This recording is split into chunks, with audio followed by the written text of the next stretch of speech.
Hi, I'm Tony Poulos and I'm here at TM Forum Live in Nice. Today is opening keynote day, and the very first presentation we saw today was a great discussion between two stalwarts of the industry, and one of them was JP Rangaswami, who I have with me right now. He's the Chief Scientist at Salesforce. JP, welcome. Thank you, Tony. Great presentation today.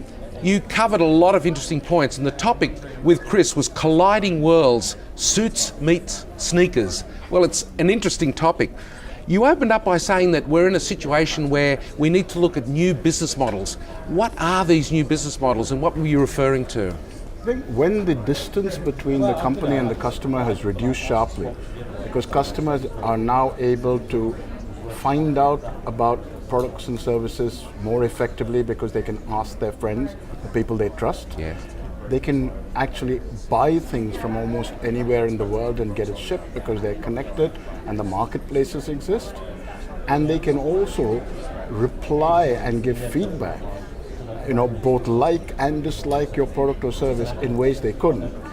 Then the abundance and scarcities that represents, saying that you have connected customers aware of their context, customers able to understand the recommendations and the dislikes of the network they trust, and customers short on attention or loyalty because of the freedom of choice given. The business model that succeeds is one that understands all of that. Okay, the new abundances, connectivity, access to what people think, etc. The new scarcities, attention, perhaps even privacy. Okay? How do you build a business that takes advantage of both those? Those are the businesses that will succeed. Has the technology created this new customer sensitivity or ecosystem, or has the customer been driving the technology wanting more connectedness, for want of a better word? I think that customers used to be connected a long time ago. Okay, when you go back to the living in villages and towns, most of us lived and died within 10 miles of where we were born. We knew everybody, and everybody knew us. You're in the local shop, the local pub, the local church, it didn't matter. The units of what made that social fabric work were all units where everybody knew everybody. Yeah. And even the Calcutta I grew up in the 50s and 60s was like that. What has happened over the last 180 years or so is, as the cost of human migration dropped, people left over time, and suddenly it became great to live somewhere where you didn't know your neighbors, and you call that civilization. Okay? Yes. When connectivity became affordable, what did we do? Friendster, Friends Reunited, Facebook, because human beings are social, we want to connect. Yes. And once we had the ability to reconnect, we've now connected logically rather than just physically. Right? My mother keeps in touch with her grandchildren. She's probably a bigger Facebook user than they are. Why? Because it's the same kids who'd never, you pick the phone up to ring, are very happy to engage in the chat meets messenger kind of world.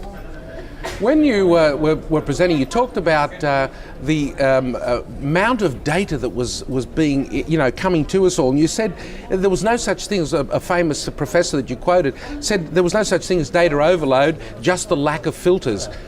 I know that accounts for in the technology world, but is the same happening to people as well? Are our customers being overloaded? Absolutely. I mean, Clay Shirky was the professor who said that. There's no such thing as information overload, just filter failure. And what customers are crying out for is better filters. And when you look at the way a Salesforce One, a Twitter, a Facebook, a LinkedIn work, they're all fire hoses. But the fire hoses work because it only gives you the things you subscribe to. Right. Okay?